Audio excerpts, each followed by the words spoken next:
నారాయణ స్వామి వ్రతాలు చేయడంలో ఒక పొరపాటు చేస్తూ ఉంటారు. సత్యనారాయణ స్వామి వారి వ్రతంలో ప్రధానమైన అంగం ఏమిటో తెలుసా అండి? మంటపదానం చేసేయాలి. మొట్టమొదట స్కాందంలో ఒక కండిషన్ ఉంది. మీ శక్తికి లోటు చెయ్యకుండా మీరు సువర్ణమూర్తిని కానీ రాగి కానీ ఏదో ఒకటి పెట్టాలి.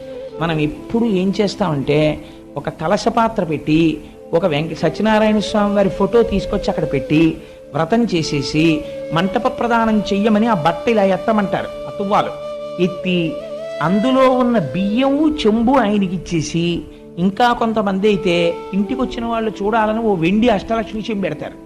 పెట్టి తువ్వాలు బియ్యం ఆయనకి ఇచ్చేస్తారు, అష్టలక్ష్మి చెంబు వీళ్ళు ఇంట్లో పెట్టేసుకుంటారు ఆ పూజ చేసిన మూర్తిని.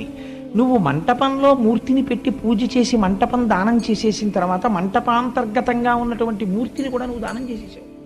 నువ్వు మళ్ళీ దానం చేశానని చెప్పిన దాన్ని తెచ్చి ఇంట్లో పెట్టుకుంటే